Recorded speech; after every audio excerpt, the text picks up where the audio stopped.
You look at McKenzie Milton, and I know off air you had mentioned my top 5 quarterback list. The only reason I didn't have him in the top 5 and a few other guys to me was because I wanted to put some respect on Jordan Travis's name. I'm not going to necessarily count him out from being, the starter as well. I think, both of those guys can help elevate each other's game. Obviously, McKenzie was a 4,000-yard passer before he got injured when he was at UCF.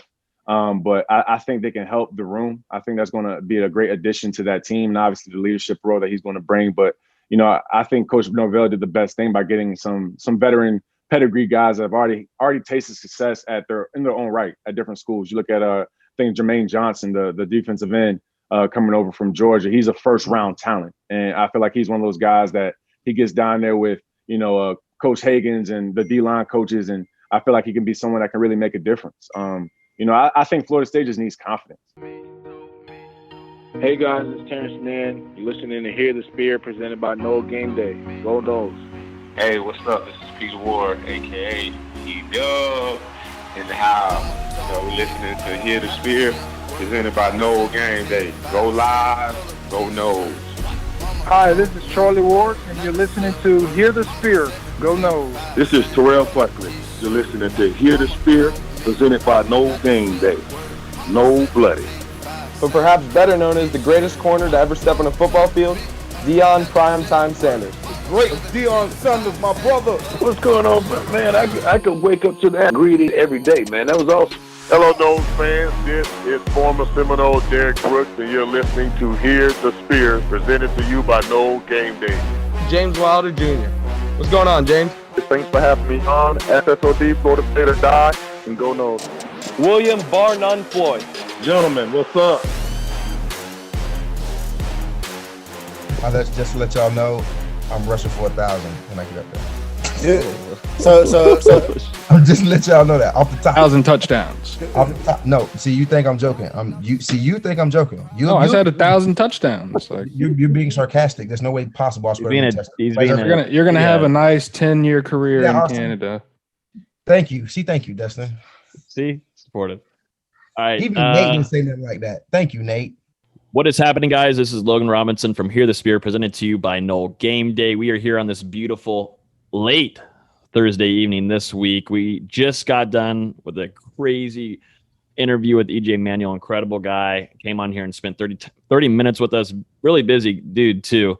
Analyst for the ACC Network. He jumped in, talked about his career at Florida State, talked a little bit about his transition going into the NFL, and talked about some McKenzie Milton, Jordan Travis, the current state of the Florida State football program, and more. So that's going to be coming to you guys in the middle of this show right now. We're going to start off with some football. We're also going to give our top 10 players of program history. It's actually this week. Austin and Nate are going to be doing that. Next week, Karlos, Dustin, and I will be doing that. So we're going to have a kind of a two-part segment of this. Two-part series. We planned it this way. Over dramatic. We're Don't just going ask to be any questions. Yeah.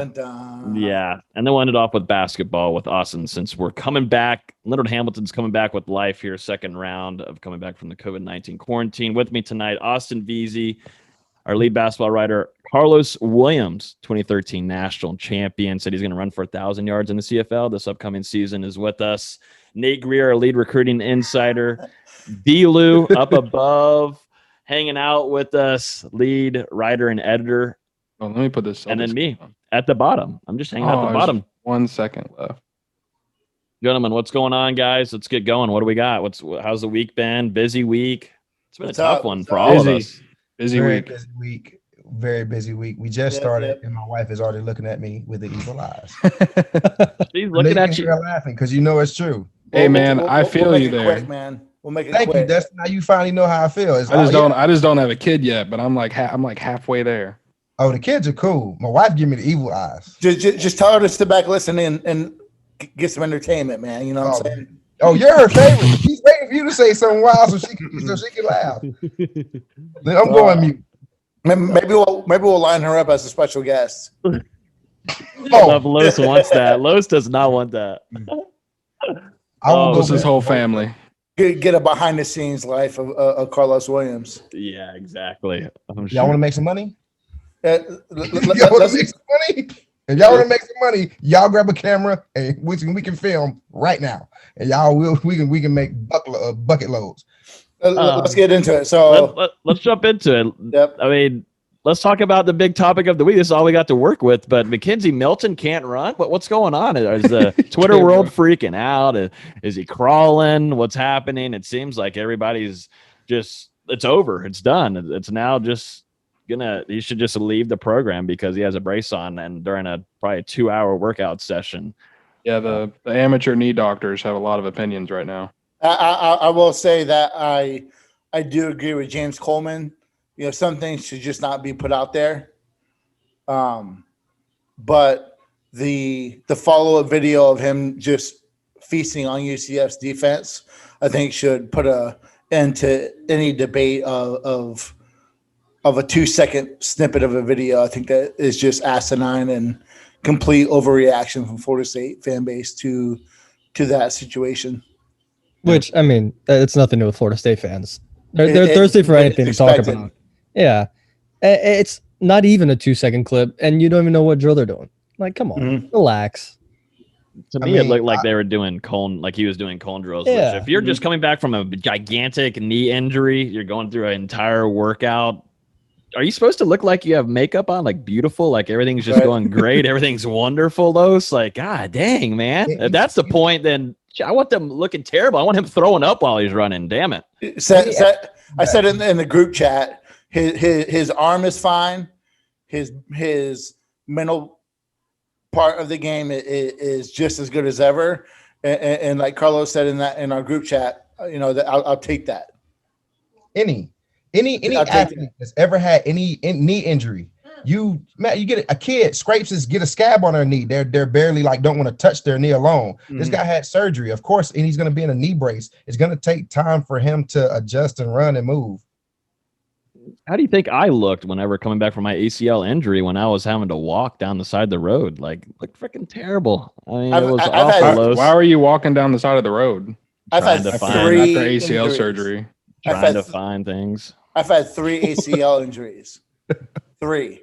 And it's not easy to come back from, even with today's modern science. It's not easy for any lower body injury. I did mine.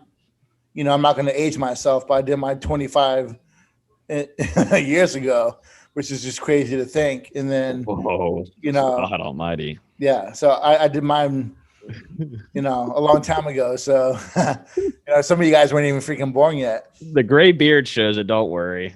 That's wisdom, man. You'll wisdom. One day. Wisdom. Sure, it's you got a little bit of soup on there, sir.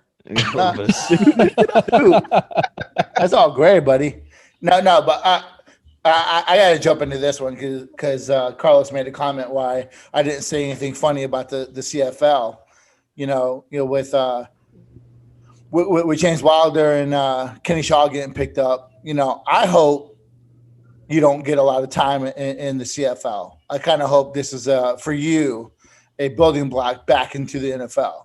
So I don't have a smart comment.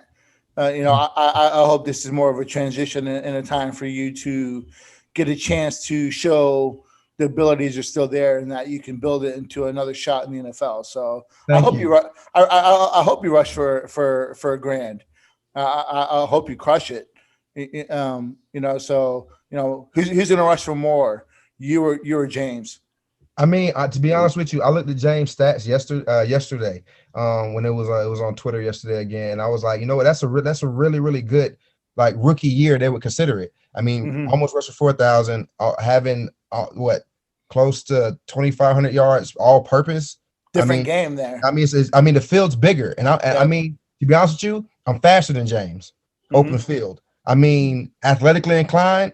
Probably more athletic than James. Stronger, physical. It's a different game. James is a different kind of runner, but I have more space and more field. I played when the offense in NFL I played in. It had to be more multiple. I mean, I got to play with LaShawn McCoy. I mean, I got to experience him out in the field and catching balls and splitting out. I mean, I caught a touchdown that broke the NFL rookie record in Jersey. I mean, when I caught it on Thursday night, I had to catch a pass and run a route that way. So, I mean, it's a different game up there, but I do appreciate that. I'm going to catch a lot of balls. I'm going to score a lot of touchdowns. I mean, that's the ultimate goal. I hope it's a stepping stone to get back into the NFL. I want to get paid in 2022.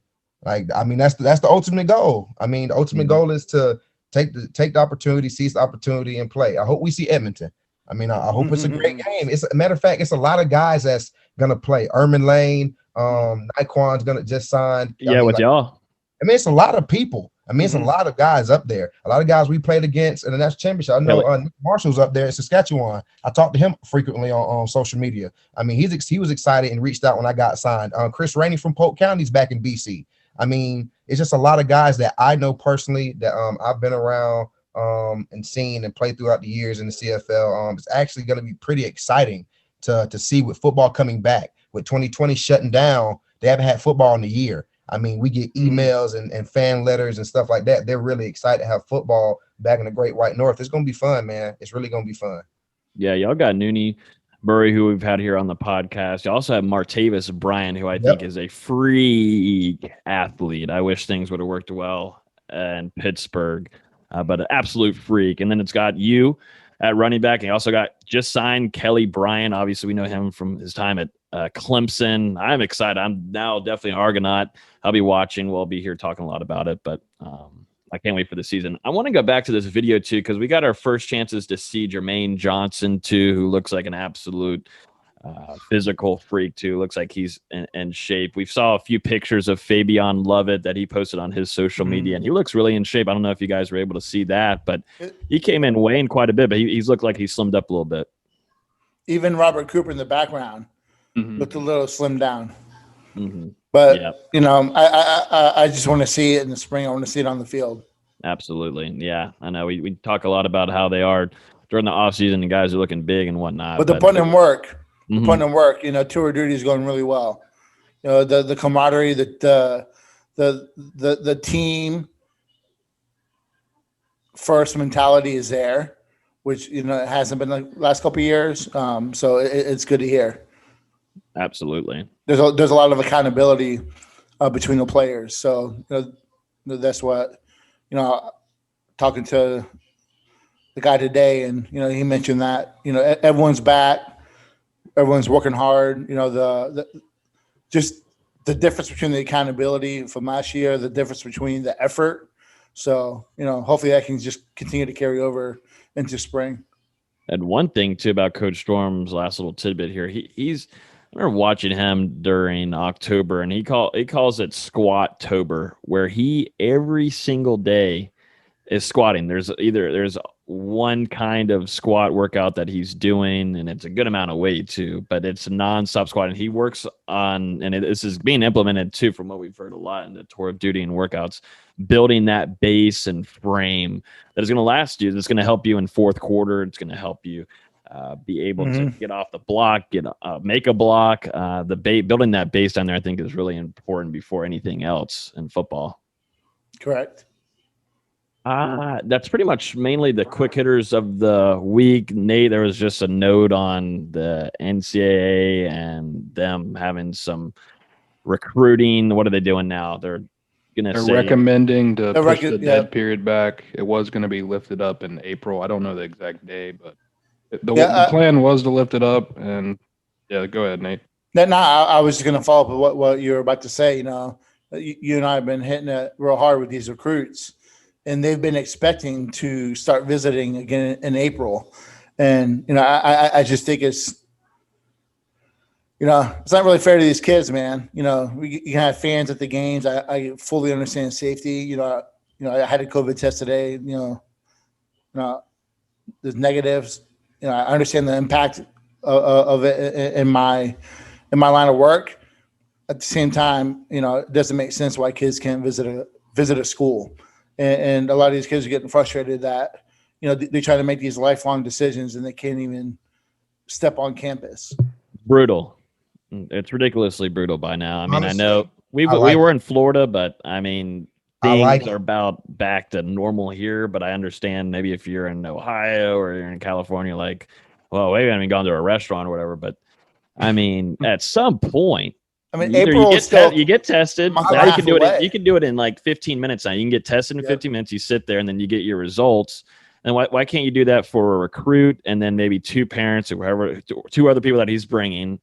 And then the staff is already tested. Why is this so hard? Why is this the hardest thing ever? And like Nate said, this is an important, very, very, very important decision that a recruit is making. I know Lowe's could talk about it, but But there's so many schools after you, but it's a very important decision for your next 4 years in life and your future professional career too, if you go to the NFL. I like the difficulty though right now. I like the difficulty. Can I be honest with y'all? When they made that rule about schools being able to pay kids getting able to get paid in their likeness, what do you think kids are going to go more likely to the schools that are going to get them drafted earlier, play earlier? The other schools can't compete with that. So I'm kind of happy is they can't go visit nowhere. It gives other schools opportunity to show them what they're worth outside of what's showing you what fancy jerseys and what all this other stuff look like. I mean, that's cool, but I'm looking at it at a different point of view. I mean, I wish I would have went to a different. If I would have went back and did my recruiting over again, I would have went to UConn. I would have went to the Big Ten. I would have went and play running back in the Big Ten.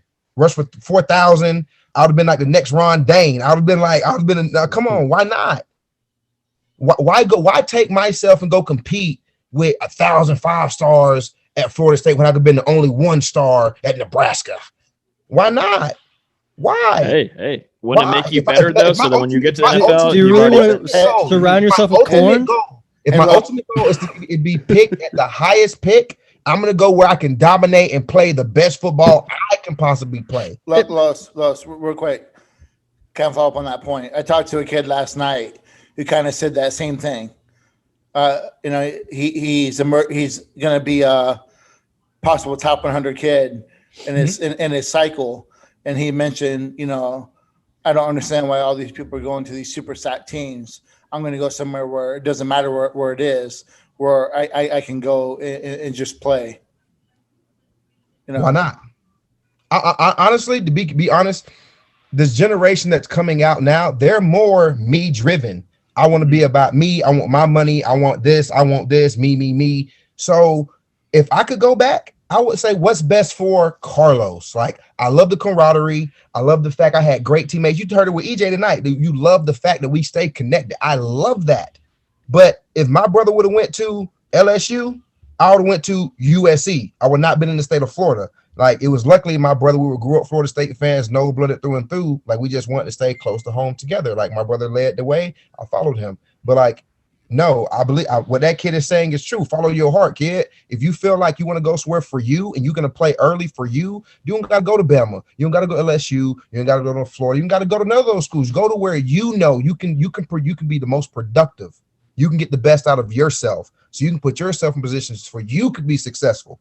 Because you may go to a big D1 and you may put all that into it and you may not be successful. And you wasted 4 years of football doing nothing. If I can go back, I would do it all over again. That's the way I would do it.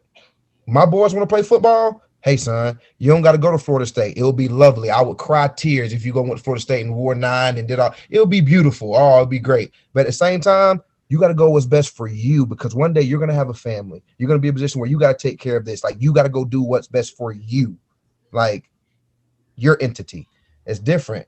If people are chasing the D1 dream, the big school dream, and that what kills kids when they can't get it. They don't want to play football. They don't know what to do, and that's when real life hit them and they fail. Nobody's allowing them to go to a program that fits them and their personality, their heart, their dreams. They don't do that anymore. It's not like. Man, Los was going on a great spiel there, man. I was about to say that was a presidential speech. I don't know. Frozen rock solid. Look at the screenshot. But yeah, just going back to it for a second, the dead period being recommended to be pushed back. It hasn't officially happened yet. I just think it kind of sucks. It really sucks for the kids, just because I don't feel like they're getting to make the best decision, since they're not getting to actually visit the campuses and see the football facilities, maybe even check out the city that the school is in, the ladies, that, and the ladies. But then at the same time, some of the schools are bringing in 20,000 fans on Saturdays, and none of them are getting COVID tested before they go into the game and things that. So I don't know. It just really sucks for the kids. Why can't we have 50 recruits on campus, socially distanced, and that? But you can have all these people come watch the game on Saturday and potentially spread the virus. I don't know. For me, it just doesn't make sense. Yeah, the decisions they're not unilateral. Like, it's just not rational. It's the NCAA. all about power. And I think it's D2 and D3. You actually can visit campuses for recruiting purposes right now. So it's really just FBS that has these restrictions still in place. Let's get in this top list. Hold up now. We got to transition into this interview first before we give the people the arguments that are about to happen. Before we jump into Nate's and Austin's top 10s, which is I'm sure going to bring in a great conversation between all of us. Let's jump into the EJ Manuel interview. Former Noel, ACC champion, went to the NFL, played for the Bills, started for the Bills, played with the Oakland Raiders, spent a little bit of time with the Chiefs. He talks about his time at FSU, talks about his career now at the ACC Network, a whole lot of things. Let's jump into it right now with EJ Manuel. Come ready to play tonight. 15, 14, 12 practice, man. We ain't do that just for nothing. Everybody else at home, chilling with their family, going Christmas shopping. What we doing? Right. We out there grinding. Right. Think about that stuff, man. Everybody can't do what we do. They wish they could, but they can't. We here for a reason. We got all these pads and all this stuff on for a reason, man. Tell you, embrace this game, appreciate this game, respect this game, and play hard for 60 minutes. This game ain't no different. We just got oranges out here. This for us. The championship out there for us. Let go. They all right? Let these boys come over from up north and take it from us? No way. No way. Not happening. Not happening. It's not happening. I don't care how this game is. I don't care if we win by a point. I don't care if we win by 80 points. It's a win. We get W. That's what we've been doing the whole year. And we're not changing tonight. Take advantage of the opportunities, fellas. Take advantage. Now, I love y'all. Let's go. I need cab, bro. Yeah, that bag up. I get mad, look. They be like, yes, sir. Okay, don't write up. Keep that gap tough. What they mad for? They don't add up. I need cab, bro. All right, gentlemen, and everybody listening, hanging out with us this evening. We've got a very, very, very, very big special guest with us. Los hooked it up again, back-to-back weeks. Former Noel, NFL quarterback with the Bills, who just went to the AFC Championship. Congrats to them. Also, with the Oakland Raiders, spent some time with the Chiefs too. EJ Manuel, 2012 ACC champion quarterback in the house with us. Beat a lot of rivals during his time at FSU and Tallahassee. EJ Manuel, what's going on, man? What's up, Logan? What's up, guys? Los, what's up, man? How you feeling? You looking good, bro? You look like you can still go out there and rush for about 150 yards, man. Man, Toronto will get a chance to see me play. They're going to get a chance this year, like when the border open up. Yeah, so hey, congrats on that, too. Yeah, man, congrats. Yeah, congrats. My bad. I guess we'll take that conversation off the air, but yeah, congratulations to you on that. Thanks for coming on and joining us, man. We've been waiting all week. We got some great stuff to talk about, but thank you again for joining us, man. Of course. I was going to just start off right off the bat. We'll start off during your days at Florida State. Obviously, Bobby Bowden, huge figure at Florida State. When you think about Florida State, it's all Bobby Bowden, what he built, Doak. How smoothly was the transition for you, EJ, going from Bowden to different type of coach with Jimbo Fisher? Yeah, so I had the leg up, I guess, over a lot of my other teammates that weren't quarterbacks because I spent a majority of my time with Jimbo. Jimbo recruited me. He was at my high school when I was a junior and a senior pretty much every Tuesday. That was kind of his loop. It seemed like, when he would come up in the Northeast or near Virginia and Maryland and North Carolina, he always stopped in my high school, would, come and say what's up to me during PE in high school. So I knew him very well. And I remember him saying he would be, the head coach after Coach Bowden, retired and moved on, whenever that would have been. He didn't say when, but he just always kind of said, hey, look, I'm going to be the next head man once Coach Bowden wants to, go ahead and finish coaching. So for me, it was an easy transition because, again, I spent the most time with him. I knew him the most. And so I felt like when he did become the head coach, he implemented a lot of really good things. I'm sure Los has probably alluded to it as far as just the mental part of football that a lot of us didn't really know about. A lot of us had talent. A lot of us come from backgrounds where we didn't have anyone in our families that had a psychologist or, those types of things that help you kind of handle being an athlete and being young as an athlete, in the spotlight. And I think that was a huge help that Jimbo implemented with us. It was Trevor Mowat at the time. And I think when we were young, we kind of took it for granted. But once I got into the NFL and I saw the business of football, I was like, man, you really need that psyche part. You know what I mean? It's obviously you work out and you get your muscles strong, but you got to have a strong mindset too. So I felt like Jimbo did that. But it was obviously a pleasure to play for Coach Bowden. I still have that trophy in here somewhere, actually, right here. I got MVP of that Gator Bowl at the top. Coach Bowden back in, I think it might have been 2009, beat West Virginia. So that's something I always tell my friends or my grandkids one day when I ever have kids and stuff. So that's something I'm very proud of. You started out your career backing up Christian Ponder, who went on to be a first-round pick for the Vikings. What did you learn from him, backing him up for a couple seasons, and how did you stay prepared to play, when he was injured every so often?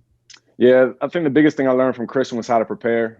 Christian was such a cerebral, smart guy on and off the field. He was kind of a stand-up citizen as far as being a college athlete. He was someone that you would look up to and say, man, I want to be like him whenever it's my time to start. And obviously I saw how Jimbo coached him up. He was hard on him just like he was hard on me, but obviously I was a backup. So, Jimbo put the most pressure on Christian at the time. And so being a freshman, sophomore, it was good for me to see how he responded. I think I learned a lot from the mistakes he might have made and even some of the successes or a lot of the successes that he had. I was able to kind of witness it and understand the game and learn. And, even once he got into the NFL, I remember watching the draft and being so excited for him. And, I remember texting Jimbo saying, hey, man, that's awesome. Just excited about moving forward into the spring. And Jimbo was like, hey, you can be next. He said you can be. He didn't say you will be. He said you can be. And I felt like, okay, once he said that, you got to put in the work. And I saw Christian do it. So for me, it was a matter of just, all right, rolling my sleeves up and getting back to work. And I had a great cast around me. So that obviously helped a ton. But I think those are some of the biggest things I learned from Christian, just as far as whenever he had successes, I was there to watch it. Whenever he had failures, I was there to watch it too and just learn from him. Before I ask my question, you mentioned your trophy back there. We talked about before we hopped on, you were a closer. You came in, that Gator Bowl, the Peach Bowl, you came in and there was no drop off. And I think that speaks to your ability to prepare in the way that, how your approach was to the game. But, for me, one of the questions, I've always thought the 2011 Chance Bowl was kind of like the start of the reemergence of Florida State. And I want to get your thoughts on that game because, you played on a broken leg, brand new offensive line, all, if I'm not mistaken, and all new starters. Can you talk about, the impact of that game and, how that kind of transitioned over to the next season? Yeah, thanks, Nate. I think the biggest thing about that game specifically that stood out to me, and I'm sure a lot of my teammates felt the same way, was that we got a chance to play Notre Dame. Mm-hmm. I felt like that was one of the, premier schools in the country. When you play Notre Dame, you want to beat them. And again, just looking at another moment where I said, okay, in 20 years, I'm going to look back and say, man, I had a chance to beat Notre Dame and I'm glad we did. So I do think that was kind of a game where I felt like we could really be one of the nation's best. I feel like every year we had great players coming in, 4 or 5 stars. That was kind of the normalcy at that time when I was at Florida State. A lot of us in Los, we would bring in those kind of guys every year. And, we didn't have Los yet, but that class was coming. And I felt like when we had chances to beat Notre Dame, I think that made a statement throughout the country to say, hey, look, these guys are next up. And, obviously playing with a broken leg, it's funny to tell a quick story. I remember coming to the sideline after an offensive drive and I couldn't walk. And I told Jimbo, I was like, man, my leg is hurt. And I just remember him saying, get your back in the game. And it's funny when, they probably told me I had like a bone bruise or something. And it's just crazy how the mind works because that's what I thought I had. So I was like, all right, my leg's just bruised. Let me go out there, and just do what I got to do. And I was hobbling around, but made enough plays to win the football game and brought us back. But come to find out I had a broken leg. So now that's the story I tell people. Like, yeah, I played with a broken leg and all, I was being tough or whatever. But at the time, I just remember thinking I had a bruise. And so I think back then, again, just the mentality. I feel like that was the biggest thing, man. Like when I talk about Jimbo to people, I just think that he brought that mentality to us, that dog, that tenacity, that we got off the bus feeling like we were going to win. And when we played Notre Dame again, once we won that game, I felt like, okay, now this is for us to take that next step and just continue to get bigger and get more respect in the country. Because at that time, there was a lot of other teams on the West Coast. USC was still really good. Mm-hmm. Notre Dame obviously was good. Bama was still rolling. They were getting right. But for us at Florida State, we just kind of wanted to have that name in the ACC and try to lock that down. And we had Vince Williams on the show last week, your former teammate at Florida State. And he said the home game in 2011 against Oklahoma was the loudest he ever played in college. What would be your pick? I would say that My dad and I were talking about that 2 weeks ago because we were saying how somebody asked about like a shoulder injury, and I had like a grade 2 shoulder separation in like the third quarter of that game. And that was the loudest I've ever heard Doak be. And I think we were winning the game going into half, or it was going back and forth.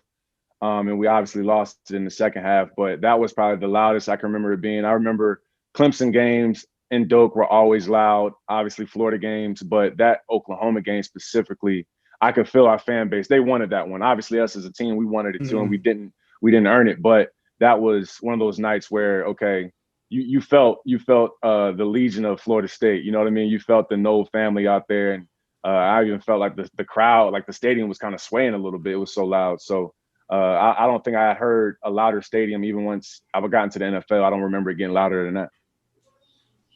Okay, Nate, I stand corrected. There you go. Okay. What game what you thought I was going to say a different game, Lois? I mean, we got the chance. We got the chance of playing Clemson. You got to go to Norman and play. And when we talked to Vince talked about that, but he did talk about that effect coming back. And after getting stomped by them and coming back and having the ability to play them in Doak, and we know what the atmosphere is like in Doak at night. We know what that tunnel is like when you get ready to come out there and Jimbo's talking about, hey, Bo, get them boys ready. And when you start jumping in that adrenaline rush and the band's out there playing and the fireworks go off and that tunnel open and you see that 90,000 come out there, those people been out there in that stadium parking lot all day. They ready to come in there and tear it down. So, it's just, I understand that. But I got to play with you and I got to play with Jameis Winston. And two very different people, two very different quarterbacks, two very different professionals.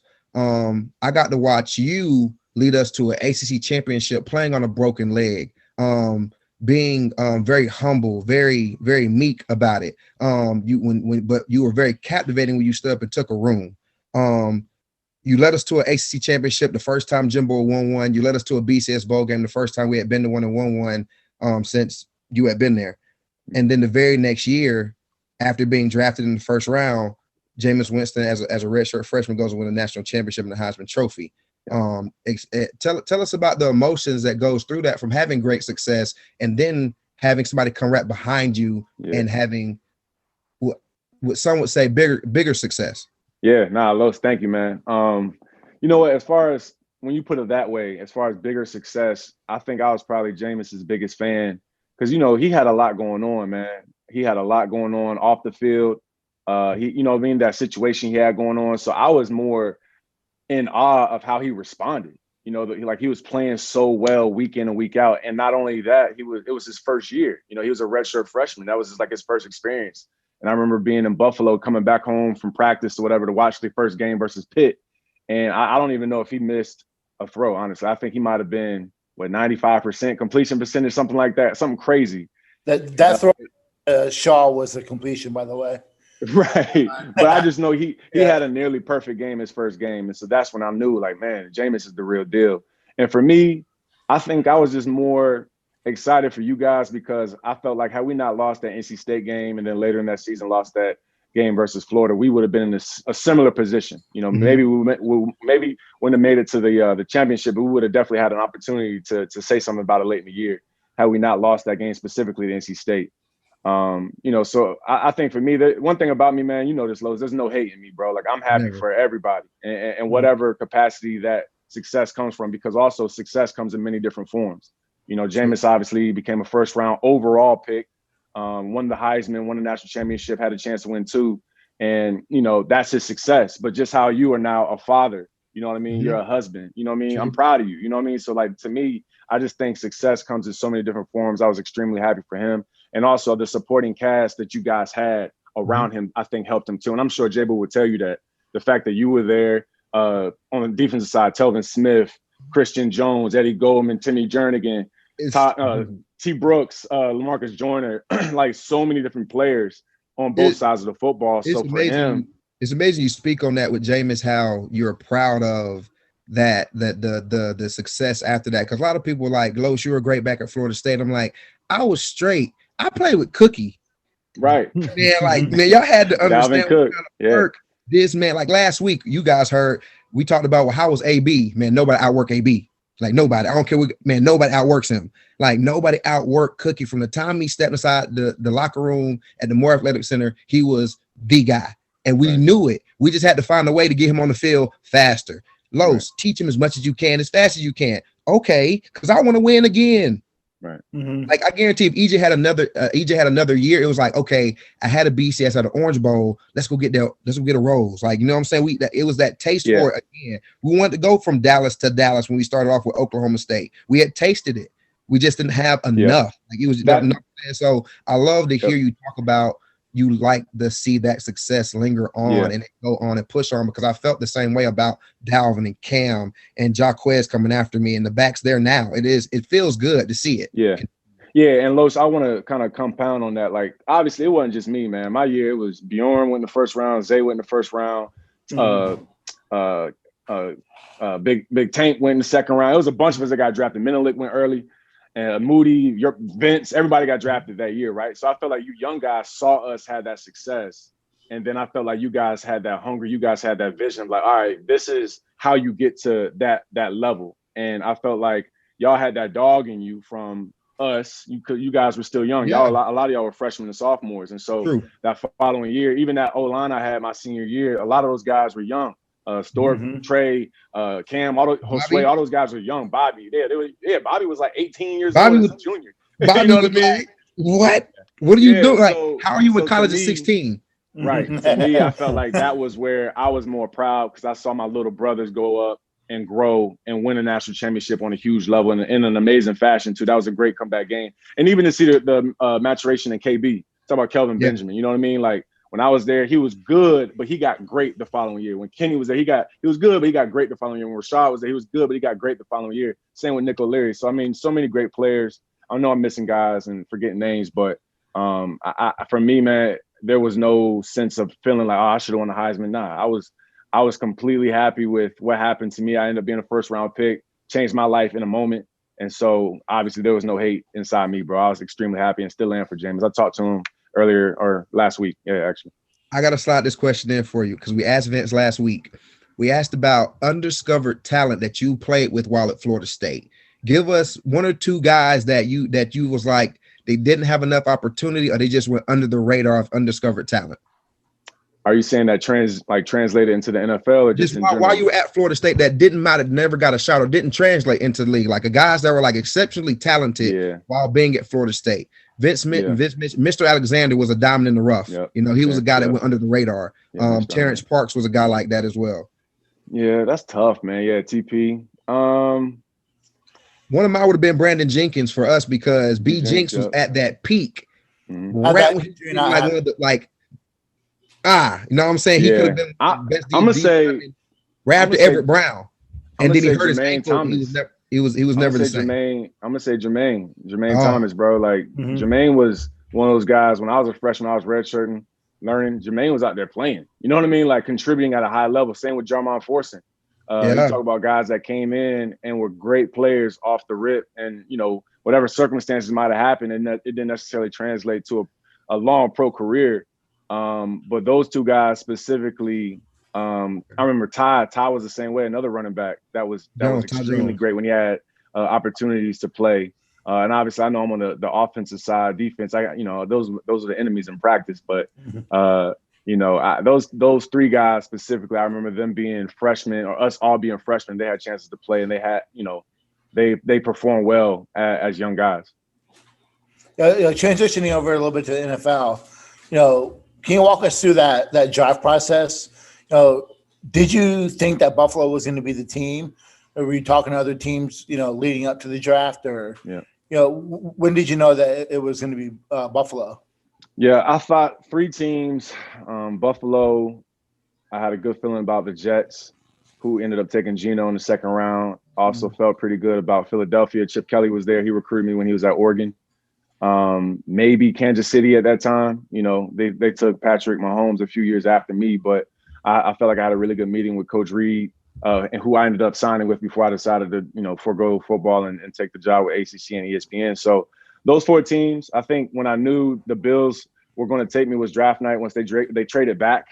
And I think I'm not sure what pick that they got from trading back, but I had a feeling. And actually, I remember one of the guys that was in charge of the draft, he kind of gave me like a wink saying that he thought the Bills would pick me in the first round. And so for me, honestly, at that time, whether I went in the first or the fourth round, I didn't care. My mom had just beat breast cancer. So for me, I was happy to be there, have my family there. That was something I grew up watching. And just like all of us, I mean, probably watched the draft since, you were 5 years old and seeing these guys, life changing in an instant. So for me, I would say I had a good feeling probably, like an hour right before the draft. And then once it happened, it was kind of a whirlwind from there. The rest was history. Speak on a little bit of your entire career, not just Buffalo, but going to Oakland and Kansas City after that. Yeah. Well, in what way are you asking? Like, how did you think your career went? Obviously it didn't go the way a lot of people thought it would, but you still had a good career. I feel you on that. For me, man, I think the circumstances that I was, dealt with, injuries, getting benched, and the reason why I was benched, not necessarily being, told to media, who then they take that and they turn it into, oh, he can't play, he can't do this, he can't do that. When the explanation to me was he wanted me to learn from a veteran, which is pretty standard. A lot of young quarterbacks, they get a chance to learn from somebody. I think initially Kevin Cobb was supposed to be the guy my rookie year. He ends up getting hurt before the season started. So I go into the season with a torn meniscus. I did that the second week of the preseason in my rookie year versus Minnesota. So I had to rush back, still kind of hurt, but play well. And I end up having knee injuries all throughout my rookie year. So that kind of slowed my maturation once I got into the off season, as far as like going hard with working out, because I couldn't really work out until I would say May or June of that off season going into my second year. So I really just think a lot of what goes on for quarterbacks specifically, and I'm not just gonna, because I'm not ashamed at all of my career. I was extremely proud of what I did. I did something that most people will never have a chance to do. And I'm extremely blessed for it and fortunate for it. And my life's great. Like, I enjoy every single day I wake up. But I think with quarterbacks, and I'll talk about this tomorrow with Trevor Lawrence, is how it's all situational. I think whatever situation you go into, you look at guys that go and get drafted in the 6th round, they have, 18-year careers. You know what I mean? Because they don't have that pressure on them on a bad team or a team that's not that good as a 1st round or a 2nd round pick. You have that pressure to go out there and perform as a rookie. And it's different for a running back like Los. He came in and he balled out right away because he had that talent. He had that juice. At quarterback, it's so many nuances to understanding the game. And you're going up against the GOATs like Tom Brady. Like, that was who I went up against my first game ever. You know what I mean? With a half torn meniscus, you know what I mean? And we still almost won that game. I think we lost by a field goal. So again, man, when I look back at my career, I'm extremely proud of it. I'm extremely proud of the lessons that I learned and the business lessons that I learned. That's why I kind of parlayed my football career into now a TV career that's seeming to grow. So, overall, of course, I wish I had more touchdowns and more rings and more playoff berths and more opportunities to start. But also, there were moments where it was out of my hands. I might have had a great preseason, or not just good, a great preseason, and still didn't get the job or still didn't get a chance to show my talents. And then also, I felt like my mentality and my confidence suffered from that. And me being young, not understanding that, hey, it's not necessarily about the circumstances, how you come out the circumstances. So now I get that part as a man now. And, hopefully I can pass that off to another young man that's going to be in a similar situation as me. Right. And we talked about it a little bit before the podcast started. We just partnered with Chick-fil-A. Very grateful for that. So what is your favorite meal at Chick-fil-A? All right. So my favorite meal at Chick-fil-A, when I go, I'm starving. So I usually get the number one, which is the classic Chick-fil-A sandwich. I'm a honey mustard guy. I'm a large fry guy as well. I also always get the chocolate chip cookie. And then I also get the entree of the 5-piece nugget as like a little addition to my sandwich. And so those are my favorites. I'll get the fruit cup sometimes if I'm feeling healthy, but usually I ain't gonna lie, man. I'm a fry and a cookie guy, and also the lemonade for a drink. Oh yeah. And yeah, you mentioned. Go ahead, Los. You've had life, like you've transitioned. We talking about you transition with life through football, after football. Me and Vince has talked about it. We love the game. We're very religious, just like you. talked to Pastor Clint, Pastor Reggie while being at Florida State. We've, had our meetings and stuff like that. So we've always had the two different ends of the spectrum of our religion and the football, but we can bring both to the table. And we thought that best way to do that was through coaching. Have you ever thought about taking that coaching? You do the broadcasting, you go on the Pro Day tomorrow, see Trevor Lawrence. So you ever thought about taking that to an academy or, coaching at a high school is familiar to you and kind of building, the talent around where you grew up? Yeah. One thing, Los, that I've learned, man, in my, I guess, manhood and situations that I've gone through is to always be honest. How sometimes as athletes, we want to say the right thing and say the thing that sounds good and politically correct. But no, sir, I have not thought one bit about coaching. When I saw how some of the GAs and, those younger lower level guys, running around trying to get paid, getting yelled at by the head coach and stuff. I don't really look into doing that too much, man. Maybe one day when I have, like I said, kids myself, I'll coach some little league and maybe a high school at some point. But for right now, if I would go out to a camp and help and, instruct, but as far as being a mainline coach that got to show up every day, can't say that I would want to, bro. But I'll leave that to you and Vince, man. I'll send my kids to you guys.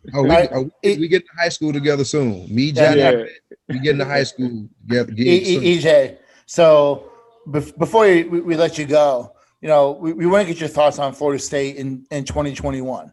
Yeah. Florida State's hasn't been FSU the last couple of years. What are your thoughts on what's got to change, and what do you think about Norvell and the program heading into this coming fall? Yeah, I think it's a matter of time. I do think Coach Norvell did a great job of recruiting this year, specifically with the transfer portal guys. I feel like a lot of the teams now understand that's the best way to take advantage and get some immediate, play from guys. You look at McKenzie Milton, and I know off air you had mentioned my top 5 quarterback list. The only reason I didn't have him in the top 5 and a few other guys, to me, was because I wanted to put some respect on Jordan Travis's name. I'm not going to necessarily count him out from being, the starter as well. I think, both of those guys can help elevate each other's game. Obviously, McKenzie was a 4,000-yard passer before he got injured when he was at UCF. But I think they can help the room. I think that's going to be a great addition to that team, and obviously the leadership role that he's going to bring. But I think Coach Norvell did the best thing by getting some veteran pedigree guys that have already tasted success in their own right at different schools. You look at I think Jermaine Johnson, the defensive end coming over from Georgia. He's a first round talent, and I feel like he's one of those guys that he gets down there with Coach Hagens and the D-line coaches, and I feel like he can be someone that can really make a difference. I think Florida State just needs confidence. They got to have some good things happen to them, and I said that all year long when I was doing the huddle on ACC Network. I just feel like when you watch them play, they have moments where they show greatness, and then there's moments of just like mistakes where it's like, come on, man, but all learning lessons. I've been there, you know what I mean? And obviously you got a ton of pressure on you because these guys are trying to live up to what we did, when we were at Florida State. And that's kind of the bar that subsequently we left when we moved on and into our pro careers. So I do think Florida State's, moving in the right direction, trending in the right direction.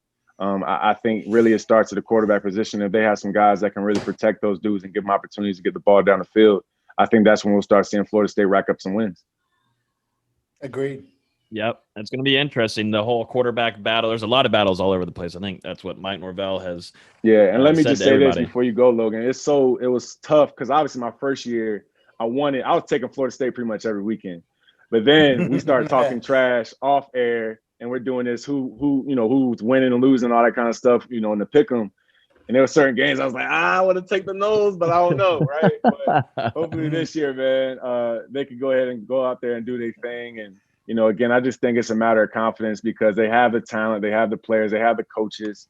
It's just a matter of them going out there and balling. And what's going to happen is the trend of all the great recruits are going to want to start going back to Tallahassee. That college football is very, it's a copycat league, just like the NFL is. The players want to go where they feel like they have a chance to go play in the NFL. So if Florida State gets back to winning, they're going to have those big matchups at 8:00 on ABC. They're going to have those big matchups on Thursday night to play a big game like Clemson or a big game like Notre Dame in front of a national crowd. So really, as long as they get those wins back and those bowl victories specifically, that's where I think Florida State will get back to where they need to be. Absolutely. We're excited to cover it this season. Hopefully with COVID-19, hopefully by then some things will be straightened out where practices and, we won't see Florida State come out from a month off of playing a football game. Hopefully things in a spring will be huge too. Yeah, it'd be huge. And that's another thing too, not to go off a tangent, but he didn't get a full spring. He didn't get a full regular training camp. So I'm sure that first game versus Georgia Tech, Coach Norvell said it, he's trying to figure out who his guys are. You haven't really seen these guys be battle tested until that first day. So, and also you didn't have that cupcake game where you play Savannah State or you play, one of those smaller tier schools to really go out there and, beat their heads in. So they kind of had, a full blown game from jump. And, obviously what happened, but I do think they'll be better for it coming into this season. And it's going to be an even bigger one with Notre Dame coming into town. Yeah. Early September. So EJ, appreciate you, man. Busy guy. I love seeing guys that go, are on the football field to go to NFL and then become analysts like this. It's been awesome to see your journey. I think the sky's the limit, and love following you and everything. It's really inspiring. So definitely appreciate you coming on here. Of course. Thank you guys. And anything else you need moving forward during the season next year, just hit me up. All right. Appreciate it. Definitely will do. Appreciate it, man. All right. Lo, stay up, man. Eat Chick-fil-A. I will do, bro. Yes, you ain't got to say that twice to me, bro. I'm going to go get some tomorrow. Yes, sir. Y'all stay up. Appreciate it, bro. All right, man. All right. We are back now after the EJ Manuel interview. Definitely appreciate him coming on. It was a great experience. I have a lot of respect for him, and hopefully we'll be able to get him on before the season starts next season. He's got a busy schedule. We'll see if we can get him on. But definitely appreciate one of the best at FSU, one of the best passing guys at FSU to come through and hang out with us on Hear the Spear. All right, let's talk about it. We talked about it last week that we were going to bring this up. We decided to jump this into 2 parts. So this week it will be Austin and Nate. Next week it will be Los, Dustin, and I, and maybe Gillian here. But we're going to talk about our top 10 in FSU history football-wise for Florida State. We might do a basketball one maybe when it gets close into March a little bit. I think that'd be pretty fun. But let's do the top 10 right now, Austin and Nate, for football. What do we got? What kind of arguments are about to start right now? I'm gonna get my honorable mention first. Okay. All right. So I got 6 guys in my honorable mention. I got Chris Wenke. I got Andre Wadsworth. I got Ron Sellers, Fred Biletnikoff, Greg Allen, and Peter Boulware. Wow. Okay. I think those guys are all possible fitting into the top 10. Okay. I agree. I'll give my honorable mentions as well, even though they're very similar. To me, there was like 8 no-brainers have to be top 10, and then there was the last 2 spots I had to really debate between. The ones I didn't have: Andre Wadsworth, Raynard Wilson, Biletnikoff, Ron Sellers, Jalen Ramsey, Peter Boulware. Work done. Work done was one I split. I was tough. It was tough. I know Los wasn't gonna be happy with me. It was between him and one more. Things are gonna start warming up here. All right. So how do you want to do this? You want to go, from 10 to 1? I didn't know about 10 to 1. 10 to 1. Come on now. All right. So I got my number 10 player is Terrell Buckley. Same. Okay. My number 10 was Terrell Buckley. All right. So I got T-Buck as he's one of the top cornerbacks in college football history. I think if it's not for Deion, he's definitely the number 1 cornerback in Florida State history. What he did at Florida State was tremendous, and I think he slept on in terms of greatness. And when you talk about college football players, I agree.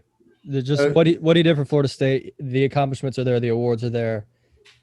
Especially with Florida State being DBU, you got to have 2 DBs in your top 10, and Terrell Buckley's that number 2. And for him as a returner, what he did in the return game was ridiculous. I think that he's arguably, I think he's a better returner in college than what Deion was.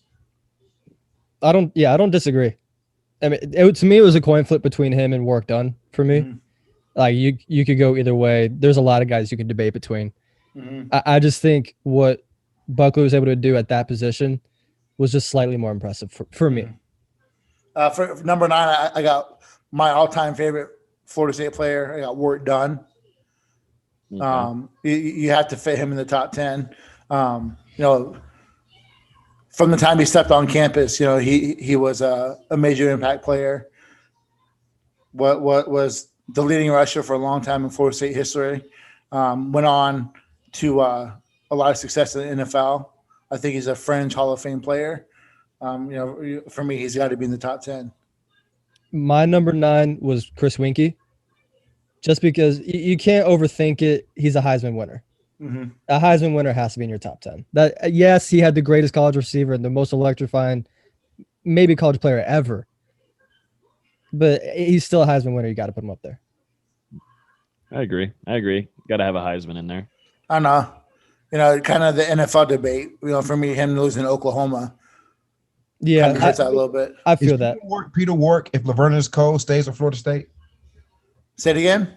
Is Peter Wark if Laverne Cole stays at Florida State? Peter Wark was Peter Wark as a redshirt freshman. I'm asking you when he went for over 300 yards at Clemson in all-purpose yards. So yes, is he the same? I think that it would have been even more. Ooh. Because it takes the. To be honest with you, I don't think a lot of people would have been at Florida State if Randy would have been there. If Randy would have stayed, ain't nobody would have been the same. Randy that is a different. That's a different argument, and I definitely agree with that. If Randy Moss stayed, I don't think I love Peter. I wore 9 because of Peter, but I think that the dynamic of Lavernius Coles, even after he left it and went to the league, how he could have been. I think if he had more time at Florida State, I don't think Peter would have been as explosive.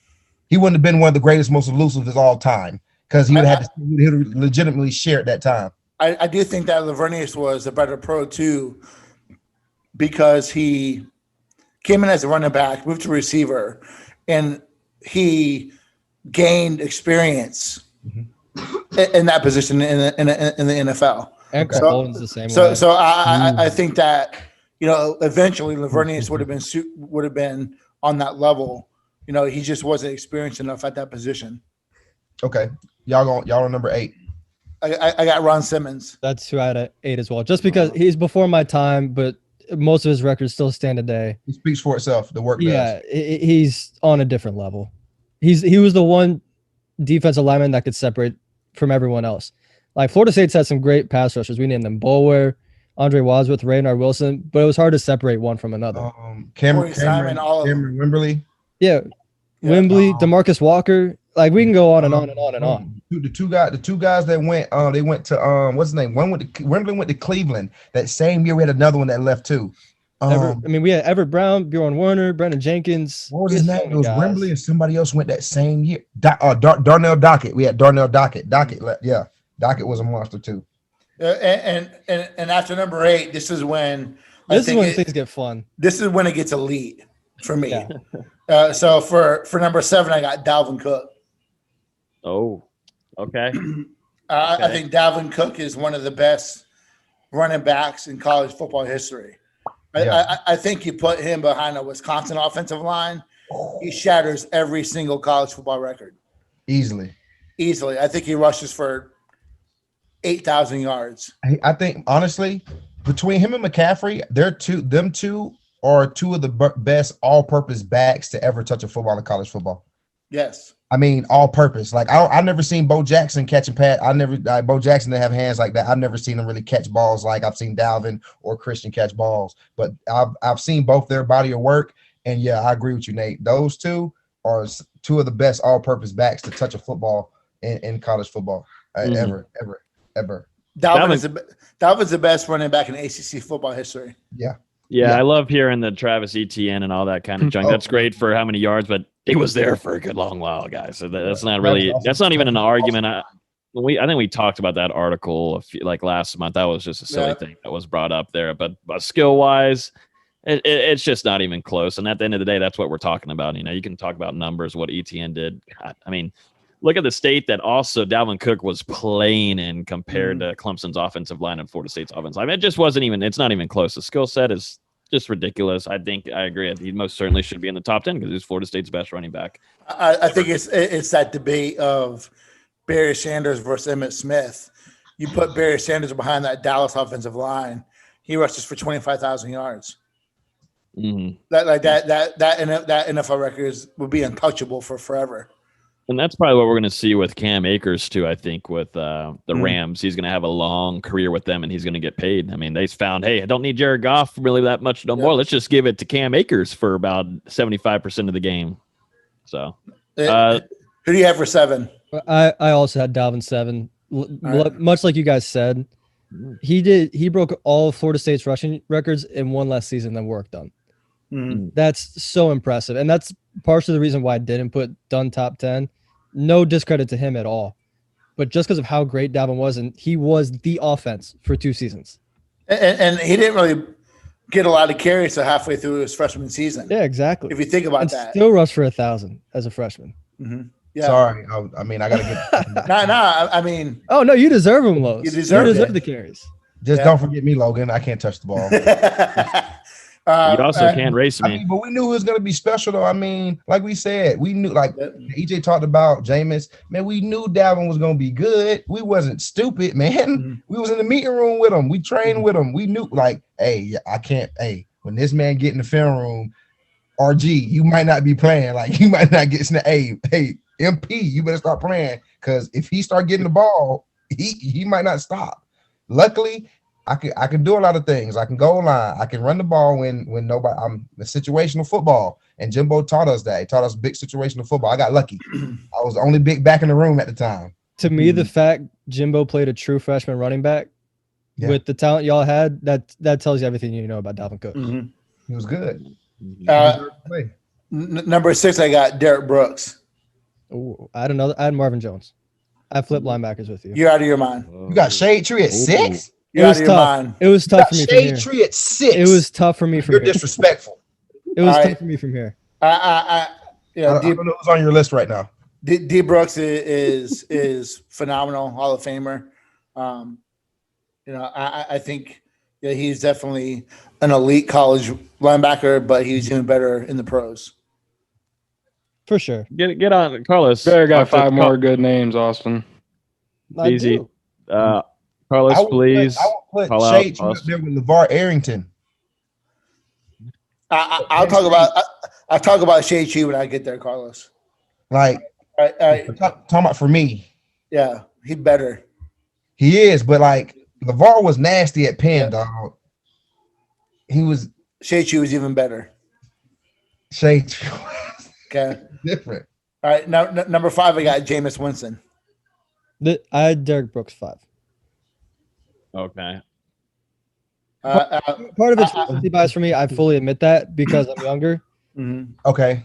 But like I grew up with Jameis. I grew up with some of these guys. I didn't grow up with some of these linebackers. So yeah, part of it is recency bias for me. My brother's a linebacker. All they do is watch that. See that wasn't me. I got Jameis just because at 5 because of 10-year. 2-year starter. Yeah. If he would have been a 3-year, I think he's up there at 1 or 2. I'll be honest with you. I agree. I think him to be top 5, and you look at Florida State and all they've had and all they've done to be top 5 in a 2-year career, 29-1. He's an all-time great. Yeah, and then also you think about too why he might not be higher on your list, the talent that he had around him that eventually went into the NFL.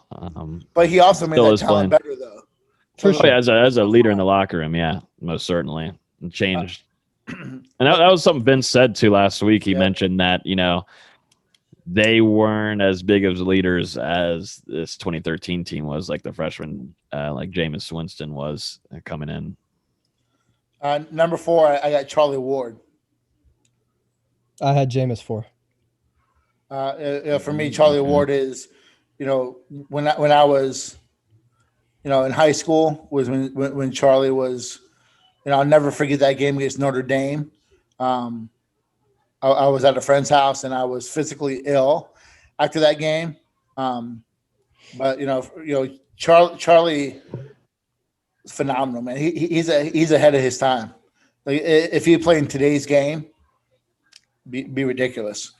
There's definitely an argument for who's the better quarterback, Jameis versus Charlie, especially numbers wise. What Jameis was able to do in 2 seasons, he's third all time in Florida State passing yards. Mm-hmm. He's second all time in career passing touchdowns.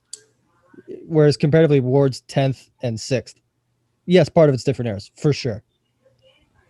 But there's definitely an argument for who you would take. And also, like Jameis in 2013, Charlie Ward sat out a lot of games in the third and fourth quarter. Yeah, because he just didn't need to play. Yeah. Number 3, I got my second favorite of all time. I got Shade Tree, number 3. I think he's far and away, for me, the best linebacker in college football history. I'll argue that with anyone. That guy was just a different animal. He's a different species. Him at Florida State, he was that first real trendsetter, that guy who was just on the middle and was just a monster. He was that guy who set the tone for the defense and special for me. I almost put him at number 2. I had Charlie 3. Like I said, there's a huge argument that could go between Charlie and Jameis. I just think what Charlie did for the program to get them their first national championship, the first Heisman. Deion may have set the map for Florida State, but Charlie set the map. He made it a destination to go to. He revolutionized college quarterbacks. All these college quarterbacks that are coming nowadays still look up to Charlie. And I think that says something. Plus, I'm a basketball guy. I'm going to put him a little bit higher. Oh, okay. There it is. I think we're going to have the same top 2. I got number 2. I got P-Dub. Yep. The greatest college receiver ever. I think his time in the NFL kind of makes people forget about how he was in college. Yeah. So, just the tape that you can put on and just watch him absolutely embarrass kids. I just remember the run against Louisiana Tech. Yeah. Yep. I mean, every time it's retweeted on the timeline, you got to sit down and watch it. That one highlight video that whoever made it 3 or 4 years ago that Chad Johnson retweets every 6 months, got to watch it. Yep. He's one of the most electrifying players in college football ever. That's not a debate. As a redshirt freshman, pretty much goes in and beats Clemson by himself. He's filthy. Yeah. And I got Deion number 1. Yeah, it's no debate. I don't think anyone's going to argue with Deion being number 1. I think Deion made Florida State cool, and what he did on the field. Personally, I think Deion Sanders is a piece of crap as a person, and we'll get into that another day. But in terms of him as a football player, I think that he is far and away an all-time great on any level of football. Yeah, like you said, not just on the football field. I mean, what he did for Florida State on the baseball diamond, track as well. Yeah, and like Nate MLB. said, making Florida State cool. He was the guy that put Florida State on the map. Like I mentioned with Charlie, he's the guy that people said, "Oh, that's what I want to be." He's been on this podcast before. Yeah, there's some people who thought that basketball was his best sport. He was a great high school basketball player too, if you look back at it. And then I was going to mention too, Dustin mentioned Deion Sanders put, Florida State on the map like that. Also put Hear the Spear on the map. He was our first guest ever on our first ever episode. Deion Sanders really put Hear the Spear on the map right off the bat, just like that. So, created, Hear the Spear's not doing too shabby right now. So got to give a little hat tip to our guy Primetime over there, who he did say that once he's got to figure out his contract with Barstool, but he does want to come back on here and talk some FSU and football and NFL. So what'd you talk to him, Nate? Yeah, Nate and Deion can go at it. I'm sure that would actually go really well. That'd be a difference. Be just like Karlos. I would love to debate with Deion. Let me ask you a question, Deion. Let me ask you a question, Deion. Why are you such a piece of crap? Why are you?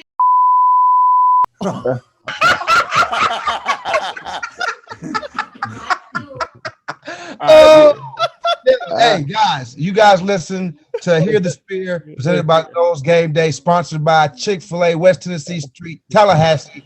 You guys heard it first here. Hey, add it up. Hey, this is why we're here for the content. We're here for the content. I'm interested to see if the chat's there. Oh, now the chat's starting to come out, and out of nowhere, the chat on YouTube is hanging out with us now. So basketball is coming back on Saturday.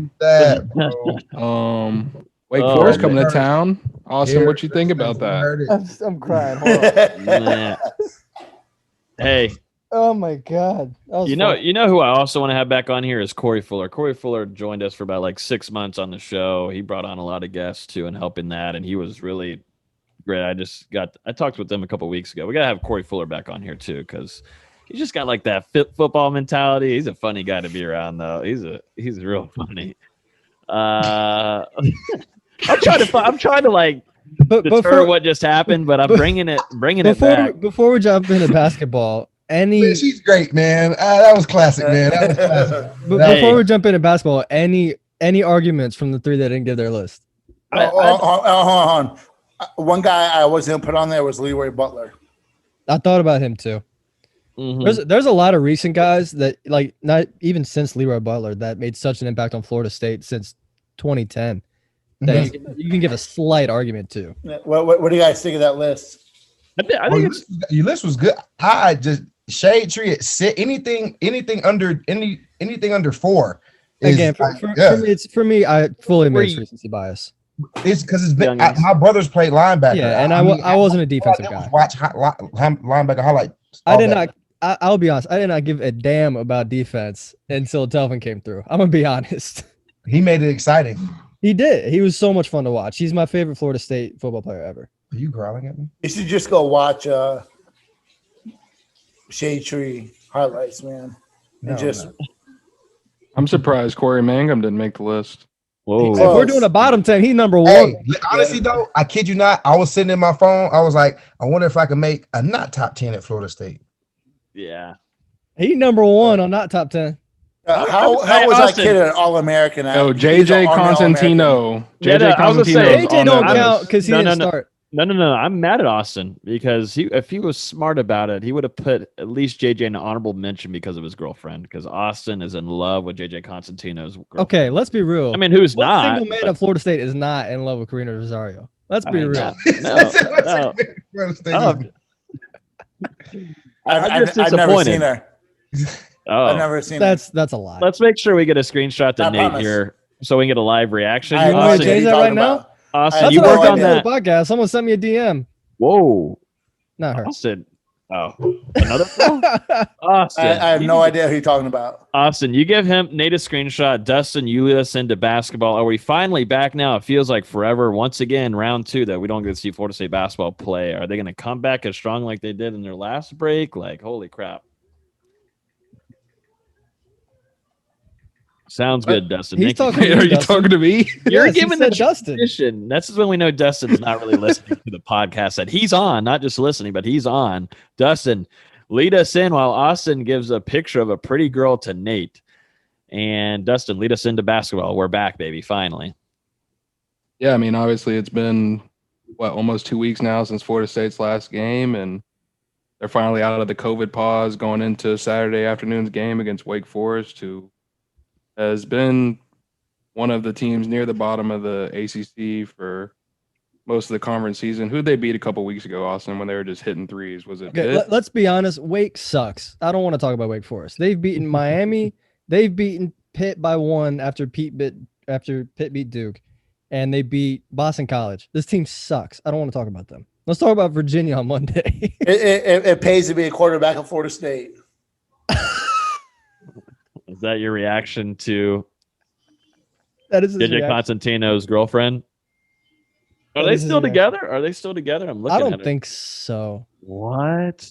I don't think so. That market's open for me and Austin. That market is open. Austin, you should send her a picture of your shoe collection. I'll probably get you in. I think she wears heels. I feel like she's a heel girl because she played softball, going to have nice legs. You're going to show it off a little bit here and there. I can get her into ones. I'm a brunette kind of guy. So, I mean, now that I see the market's open, just like the stocks are blowing up, this might be my time. This is your Dogecoin? Austin, there's a competition happening right now. It's a deep competition. There's a lot of people in this race. Moving on to Virginia, though, Austin, do you think this game will be more than 39-37? Good argument. I don't know. It's gonna be boring to watch. I tried to watch the Virginia Georgia Tech game last night. Oh my God, it was and terrible. It was what 59-47. Yeah, it sucks. Virginia's even worse pace wise than they were in the past few years. It's bad, man. The only reason last night was even close was because they had 5 turnovers in the first 6 minutes.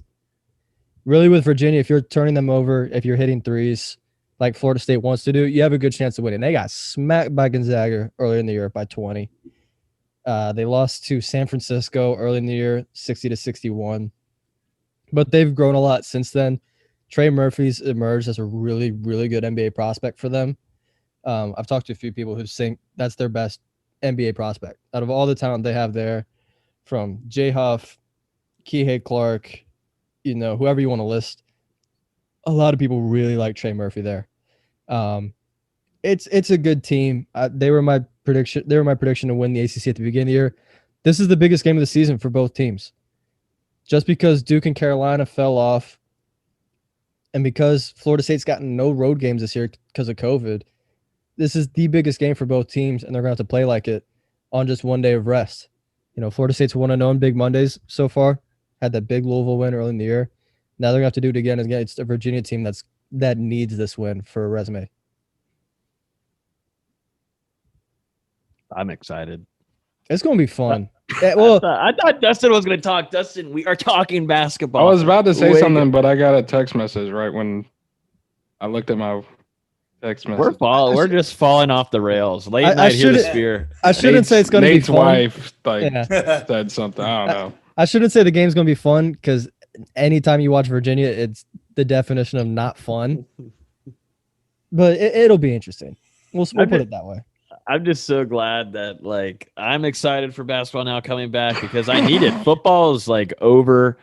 I need something to watch. I need right now. This is basketball's time. This is usually the best time of the year. We're heading into March. Things are starting to rumble. I'm gonna start figuring out my party plans for March Madness. I'm getting the dates down. Is it true that March Madness is starting on a Thursday or Monday? Oh, no, on a Monday. No, it's starting on a Monday this year, if I'm correct. If I heard that, that is absolutely. If that is true. I haven't seen that, to be honest, but I've also been busy. Usually it starts on a Tuesday with the first 4. Usually starts on a Tuesday. And then the first games are the first real games are on Thursday. If they change that, I'm suing. Okay. Maybe I was It will begin on Thursday, March 18th. Which they need. Is Polite coming back? Yes, he should be back this weekend. Unless he had some setback during practice this week, but he should be back. Fellas, just to give y'all, I'm gonna miss March Madness because my wife is not gonna let me attend basketball anymore. She's threatening to take me off the computer right now. What? So if you see something jerk me or happen to me, you guys are witnesses on the live stream. Jerky, someone take you. If I happen to leave the meeting, just know. You know why? Carlos is in trouble. Now, when you say it wasn't because I don't like basketball. You're getting jerked off the screen? What? You said you're getting jerked. Time out. You're sponsored by Chick-fil-A. Stop it. Stop it. Stop it. I like basketball. Please believe me. It's not me. Don't worry. We're ending it off right now. Now we just have Virginia preview, right? Or did we already do? No one wants to talk about Virginia more than they have to. It's been a mess. Yeah. This podcast is over about 10 minutes ago. Okay? Yeah, let's be real. Nate's wife ended the podcast.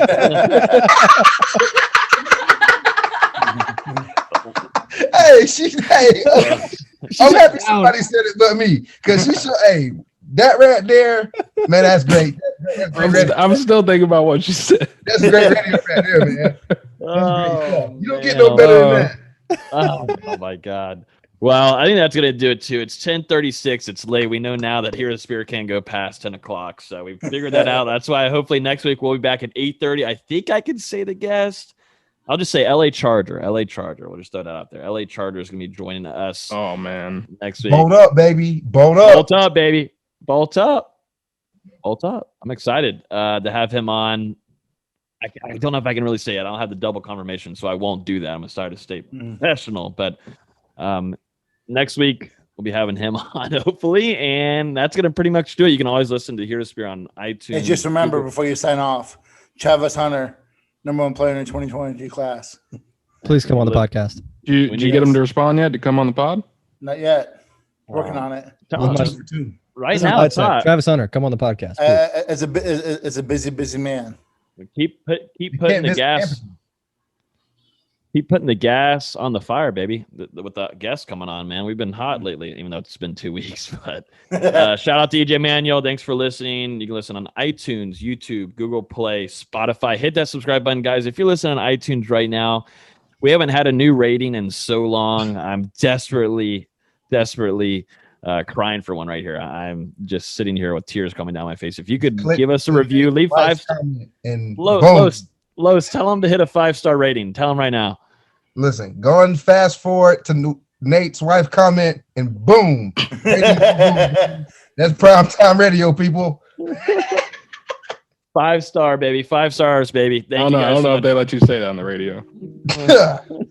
Come on now. Nowadays, you never know. Yeah, I'll do a review. How do I do it?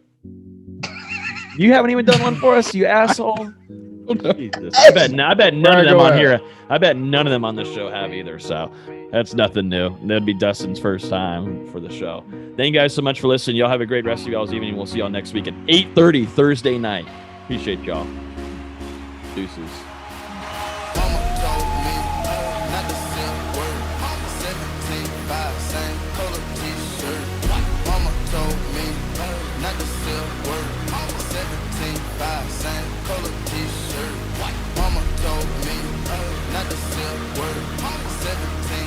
Same color t-shirt. Mama told me not to sell word.